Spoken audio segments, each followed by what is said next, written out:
Shalom, and welcome back to Bnei Noach Academy, Thoughts on the Torah. Please remember to hit the like button, to subscribe, and most importantly, to share this insight and inspiration with friends and family. So when you look in the Ten Commandments, of course, in the book of Exodus, chapter 20, verse 14, that is the end, the last of the Ten Commandments. What is it about? Not to be envious, not to envy your neighbor's house, not to envy his wife, his spouse, not to envy his possessions. Question. There is a rule in the Talmud, which actually is a rule that's very prevalent in day-to-day life. It's not just some kind of mystical, abstract idea, but it's something that we encounter all the time. And the rule says, Hakol holech achar hachitum.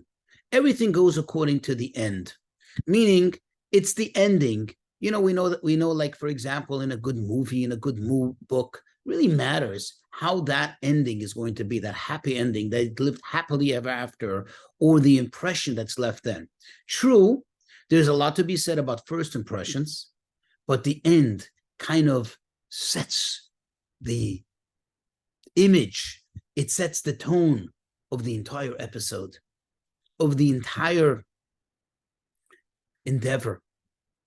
So here God reveals himself, speaks about very, very lofty things, most important things, such as believing in one God, no idols, the Sabbath, honoring the parents, not to kill, not to steal. And what is seemingly the most important of all, or at least important enough that with this God ends his revelation, that one and only revelation. Mount Sinai will never be repeated. There will never be another Mount Sinai, at least not that revelation. He ends it with not to be envious. And if you think about it, to be envious, what's really the big deal? I mean, of course, if you act on it and you hurt someone else, you steal from someone else, that's a major problem.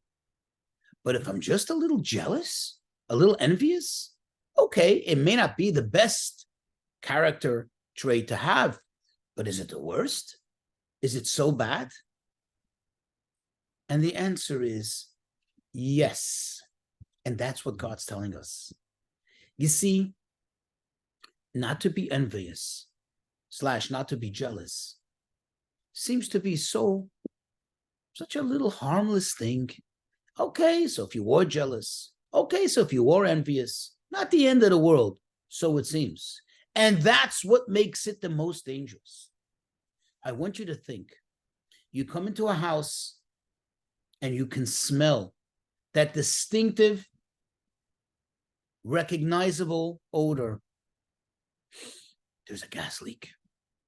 You immediately run out of the house. You don't light any fires. You make sure right away to shut off all sources of where the gas may be coming from, and you call the fire department. What happens if you go into the house and you don't smell? You don't smell that odor. It's an odorless gas. It's an odorless, flammable, combustible agent. You're in more danger.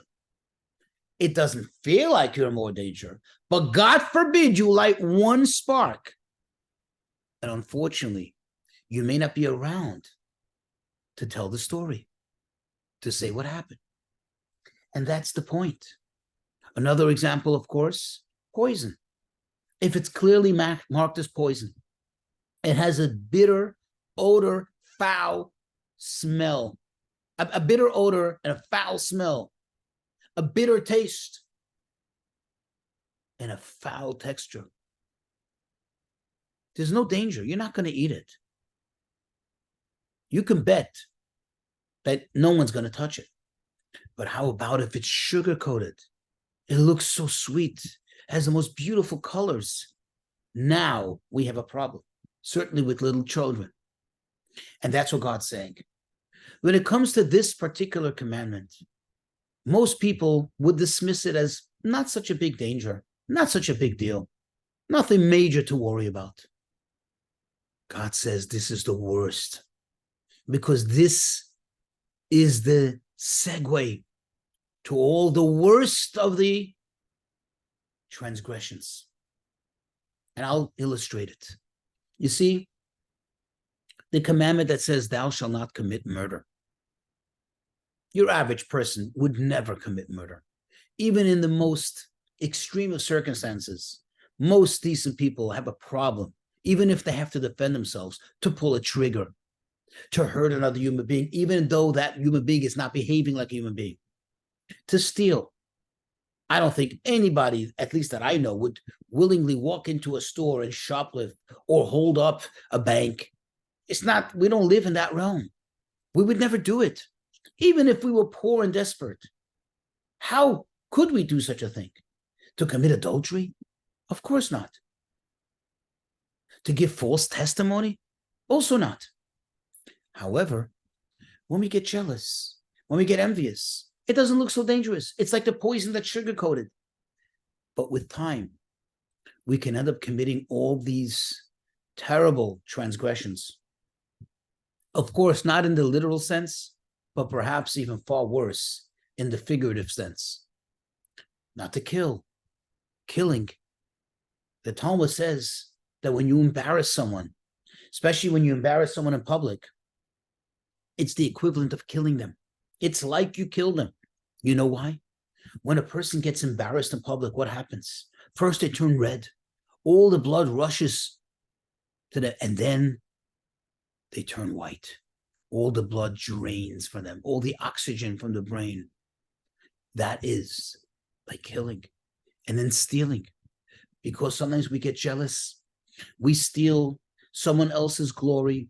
We steal someone else's credit, meaning they deserve credit for certain projects they've done, whatever, but we're so envious that they're climbing the ladder ahead of us that we make them look bad. We do everything possible to steal from them their credibility, their integrity, their good name, even to the extent that we can, so to speak, commit adultery. We start doing things that are tantamount to that are likewise like that, at least in the figurative sense, starting to befriend or coerce friendships in order to undermine that person, to take away their friends, to turn their friends into enemies to them. That's like committing adultery. And then, of course, false testimony. We start saying bad things about them. We start to spread rumors about them. All these things are terrible. They're dangerous. And what makes them most dangerous is that they're like the odorless gas. You don't know when it's going to explode. That is why this is the last of the 10 Commandments. And this is something we must be very careful for.